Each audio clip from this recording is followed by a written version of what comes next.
The bomb that shook Philadelphia. This is Move, 40 years later. Just a gorgeous day right now. It was like this on May 13th. Yeah. And quiet. It's, very quiet. Just far enough from the kind of main streets that you don't even really hear many cars. You hear dogs barking, birds chirping. Yeah.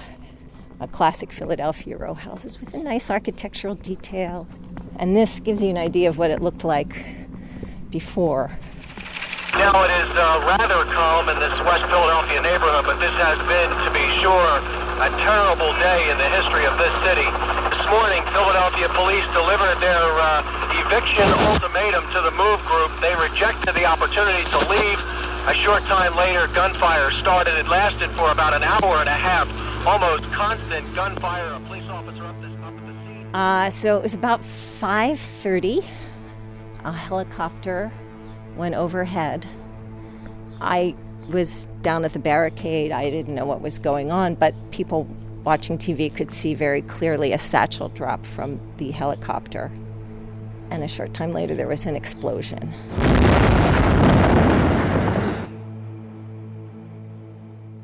When you were able to get down to the block and see the destruction and devastation, can you describe a bit of what that looked like at that point? I think I might have described it as looking like a mouthful of broken teeth because of just the random wall that had not burned all the way down. Other than that, it was black. It was soot. All of this debris smelled awful. And when they came out the next day, I remember a guy at the barricade was talking about his jazz record collection. 45s and 78 RPM records that he'd accumulated over a lifetime. And it was gone. I felt it was sort of emblematic of the loss. After police fired 10,000 rounds of ammunition at 6221 Osage Avenue without budging a single occupant, and after a day-long standoff as residents evacuated from the surrounding neighborhood waited to get back into their homes, and after the police bomb unit dropped C4 on the house, igniting a fire, and after city leaders watched the fire burn without trying to put it out, and after 3 blocks of houses burned to the ground and 11 people, including 5 children inside the MOVE house, died, at that point it became clear there never really had been a plan for evicting MOVE from Osage Avenue. All that was left by the end of May 13th were questions and a city clamoring for answers. Good morning, ladies and gentlemen. Most of what we know about that day we learned from the Special Investigation Commission impaneled by Mayor Good shortly after May 13th. The commission hired a staff that combed through evidence all summer. They interviewed 600 witnesses. That fall, they spent a full month conducting hearings. The following March, they issued a report with 31 findings. I don't think that people have studied it enough to really try and learn the lessons. Bill Litton was the commission's chief counsel. He led witnesses through testimony that told the story clearly. For months in 1984 and 85, Mayor Wilson Good's administration allowed MOVE to terrorize their neighbors in a lovely community near Cobbs Creek without taking any action. Until the pressure from the neighbors became so great, Good was forced to come up with a plan to end the situation quickly. He delegated that to his managing director, Leo Brooks, who delegated it to Police Commissioner Gregory Sambor, who consulted the head of the bomb squad, one of the decisions that to this day baffles Litton. If you ask somebody in the bomb squad to come up with a solution, guess what their suggestion's going to be? A bomb. But there were so many bad decisions, and they just seemed to snowball. Go back to May 12th. The plan, such as it was, called for getting the children out of harm's way while the neighborhood was being evacuated. But at the end of that day, children were still in the house. At that point, the commission found the operation should have been called off. So everything that happened the next day was outside the bounds of sound reasoning. And each decision was a mistake in itself. The gunfire, the explosives, the tear gas, the standoff, the bomb. But most of all, the decision to let the fire burn. They used fire as a weapon with this stupid idea that they'd be able to control fire. Litton believes the hearings elicited insights into handling volatile situations. For one, the need for novel thinking when dealing with a group of people who do not share common values with the larger community. The need for careful planning, clear communication, and alternatives. There was no plan B. They didn't have any other option, they thought, other than to try and end it. The hearings were broadcast gavel to gavel. They riveted Philadelphia and made news around the world. But Litton believes the lessons were lost to time. They should be teaching this down at Quantico and at the Federal Law Enforcement Training Center down in Georgia as an example, and use this as a case study of what went wrong and try and work through what we might do in the future. And this will happen again. It's going to happen again, just like it happened in Waco. It's going to happen again. I wish that it weren't, but I'm fairly confident at one time it will. And I really fear that whoever's in charge at that point will make the same mistakes or many of the same mistakes because they won't have figured out how to deal with it in advance when lives are not at stake. You're listening to Move 40 Years Later from KYW Newsradio. The Special Investigation Commission on MOVE answered a lot of factual questions about what happened on May 13th.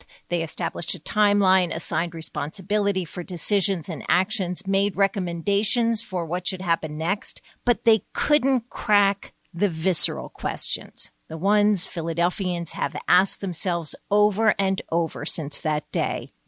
What were the men in charge of the operation thinking? What was going through their heads when they evacuated Osage Avenue but failed to remove the children from 6221?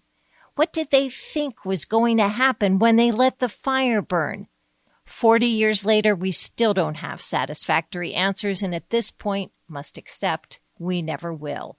2 of the men are dead, then Police Commissioner Gregory Sambor and Fire Commissioner William Richmond. Former Managing Director Leo Brooks is 92 and could not be reached despite multiple attempts. We did speak with former Mayor Wilson Goode in the hope that with 40 years to reflect, he might help us understand that day in a new way. Here's part of that conversation. See what you think. Whose idea was it to drop C4 on the MOVE house?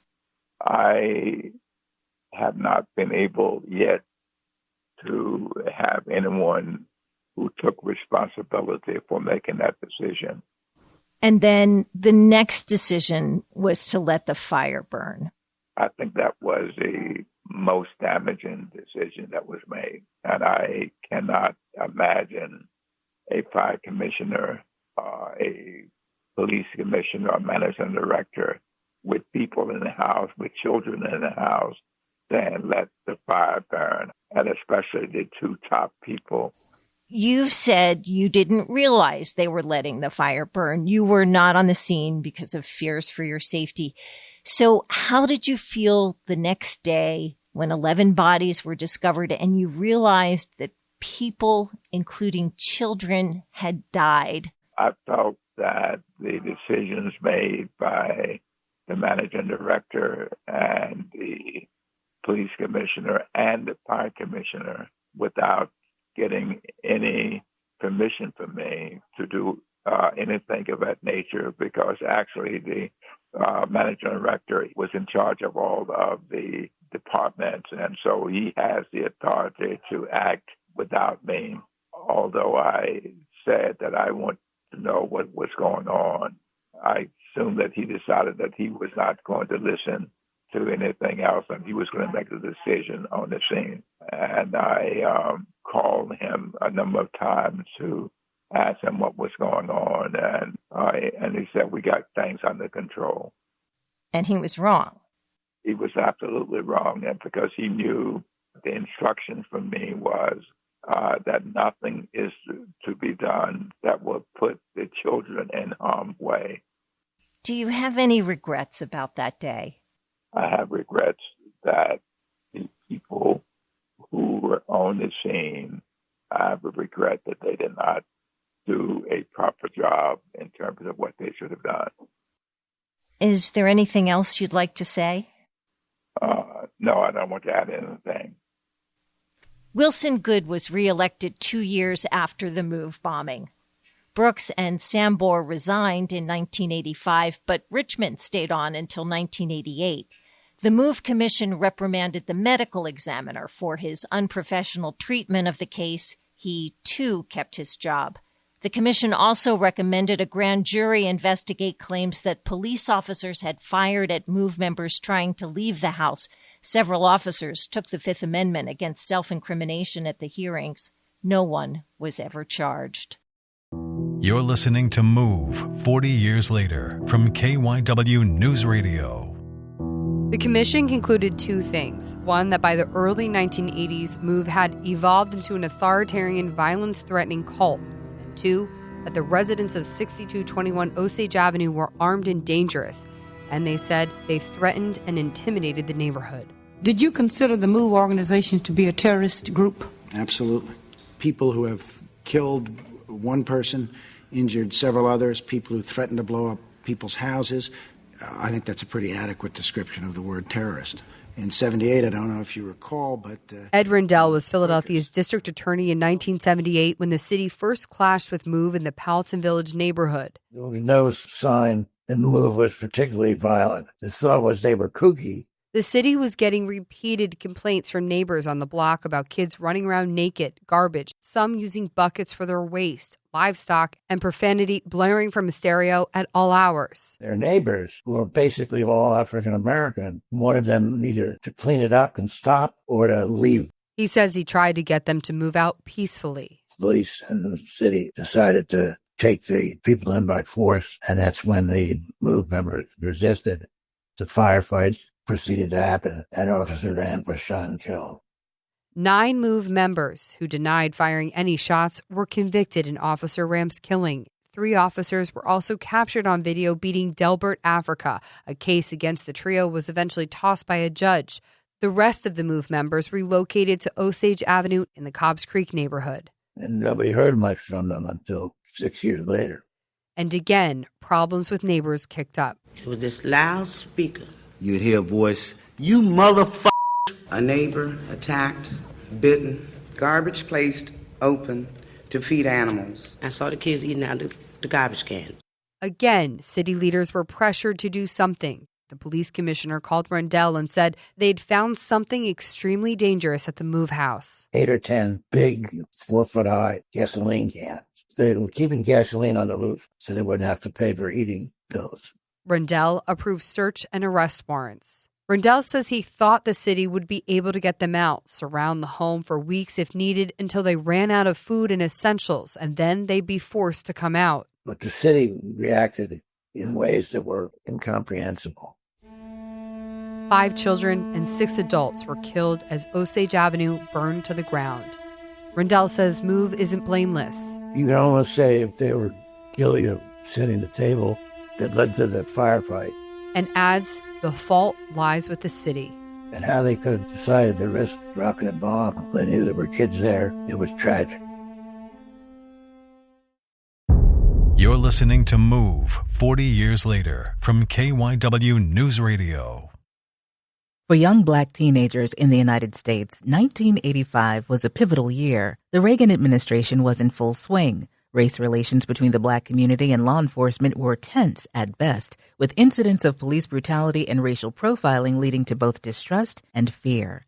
It was also the height of the war on drugs, which disproportionately targeted black neighborhoods. Hip-hop was on the rise, and black youth found a voice, with many expressing their realities, dreams, and experiences. That year, a 15-year-old black teenager living on Osage Avenue in Philadelphia was just doing what many other kids his age were doing, going to school, playing sports, and navigating life, until March 13th, 1985. What I vividly remember that day is all of us crowding around the television and watching everything unfold that day.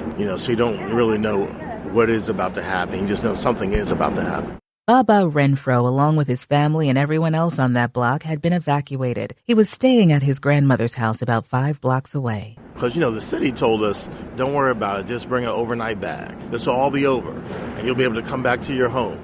After the bomb was dropped on that home and the fire burned through the neighborhood, Baba's family did not allow him and his young siblings to view the ruins of their home as they tried to protect them from the trauma because the family lost everything. I don't have a picture of myself under the age of 15. He says to evacuate the block under false pretenses was unfathomable and that the city had no respect or regard for the lives that were about to be upended, not to mention the 11 lives that were taken in that inferno. After the Move massacre, Baba Renfro's father, the block captain on Osage Avenue, led the community through the recovery. My father, Gerald Wayne Renfro, for him to have the wherewithal, the gumption, the heart to lead a whole community forward during the aftermath was nothing short of God's miracle.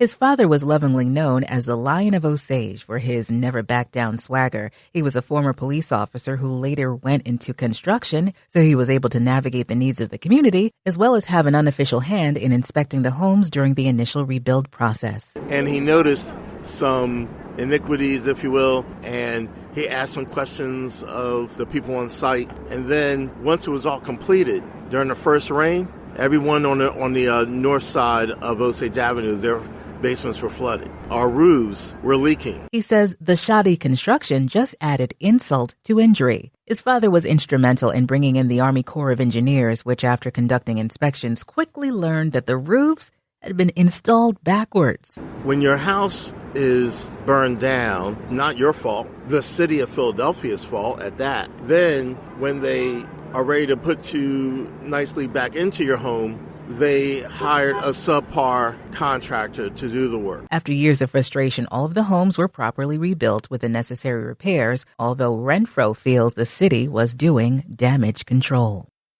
Another child growing up on the block at the time was Mike Africa Jr. Mike Africa Jr. has the fighting spirit of his mother, Debbie Africa. She was part of the Move 9, who were all convicted along with Mike Africa Sr. for their alleged involvement in the 1978 police shootout where Officer James Ramp was killed. They have always maintained their innocence. Debbie Africa was 8 months pregnant at the time. She hid her pregnancy from the police and gave birth to Mike Jr. in her prison cell on State Road. But that was before the Move bombing, which is a day seared in his memory. Tell me what you remember about that day. I remember smoke.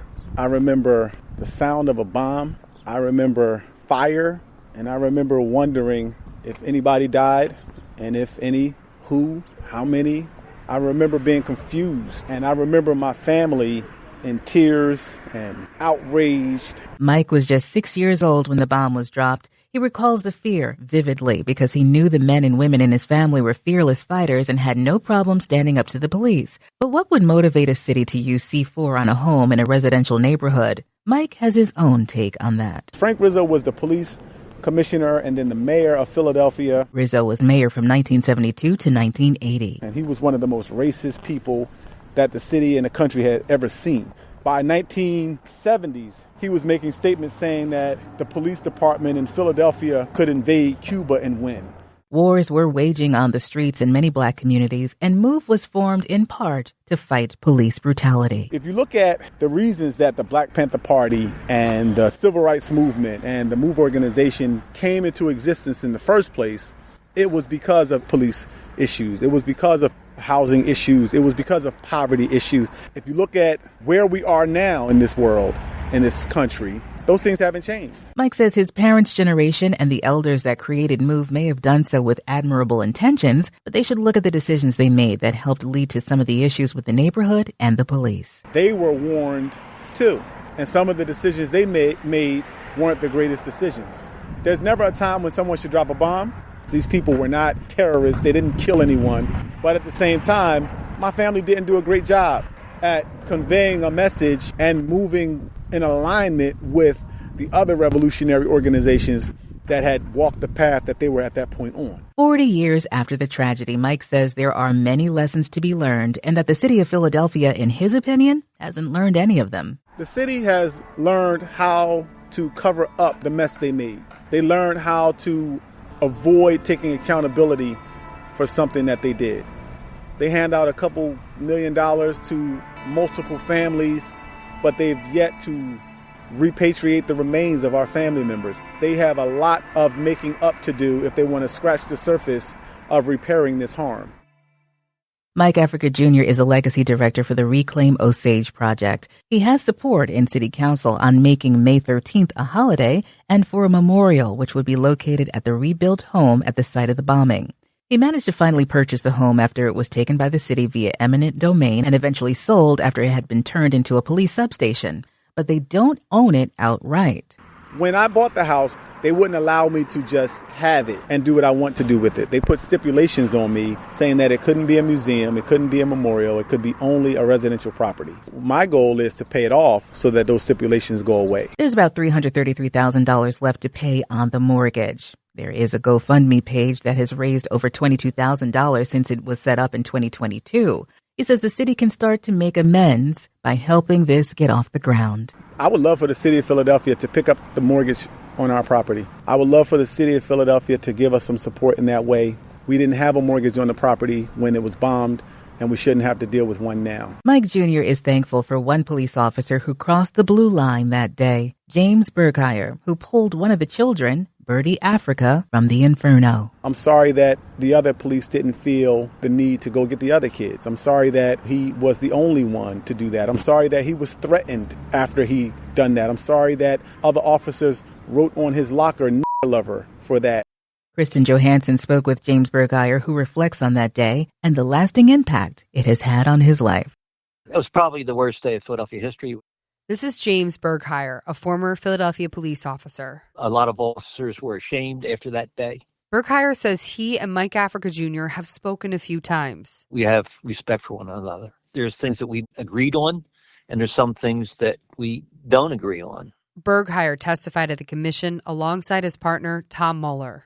Out of the right side, as I'm looking down, do I see Birdie? The way I described it, looked like he literally came through the fire. He got, I believe, 1 foot, maybe 2, I don't know, on the bottom of the concrete wall where the fence meets. But Birdie fell back. He went back. And I remember he didn't get a chance to put his hands down to break his fall. The impression I was left with, he landed square on his head. Did he appear to be unconscious? That's the impression I was left with. To be honest with you, I was scared to death. Right. I just didn't want to let that kid lay there like that. So after Birdie had fell off the wall and he was unconscious in the concrete. Officer Meller was standing to my left. So I gave my shotgun to Tommy Meller, my partner. I said, Tommy, here, take my shotgun. I said, I'm going to go get the kid. Officer Meller stated that, he said, Jim, be careful, could be a trap. He said, I'll stay here. I'll cover you.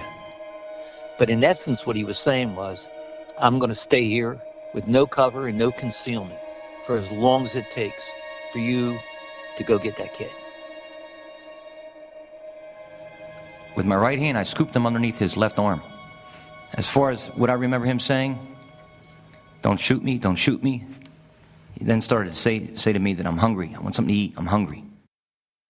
Bergheyer says, like many officers that day, he tried to wrap his mind around what happened. And sometimes, even now, 40 years later, it's difficult. And I'll try the rest of my life to try to explain what it was like to be there that day, but I'll probably never succeed. But that doesn't mean I won't stop trying. I remember going home, I think it was a day and a half later, and laying on a ball field smoking cigarettes, trying to figure out what happened. And I don't even really understand the magnitude at that point. He was one of the first Philadelphia police officers who left the department after being diagnosed with post-traumatic stress disorder. I carry guilt. You could probably sense a crack in my voice now that those children died. And I was so close and didn't know. And the neighbors losing everything, the frustration they went through, how it disrupted their lives.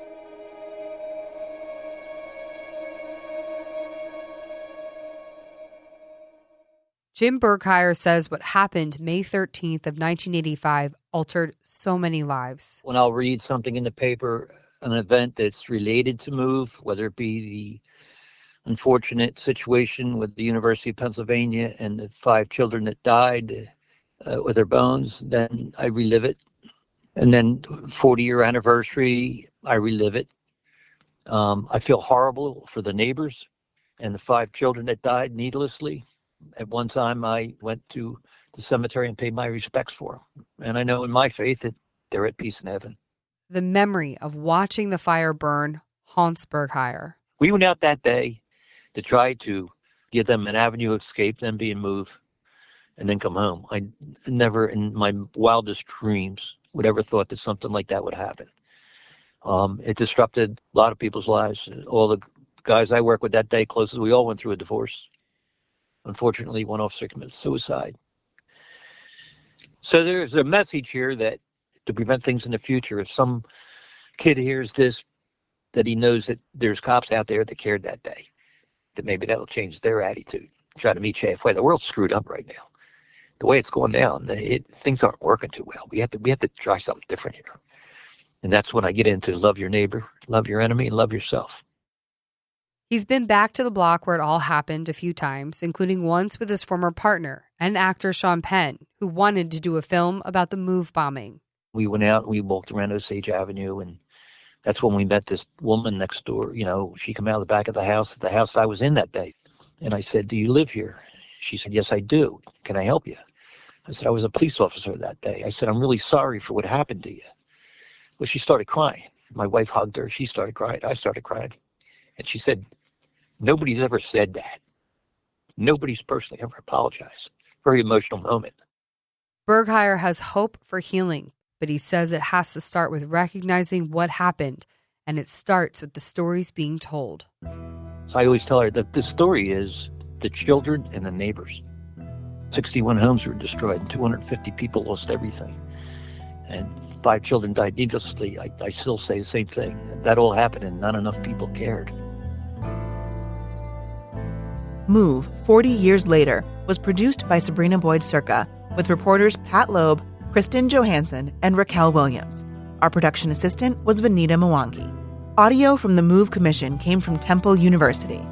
You can hear this full special at KYWNewsradio.com.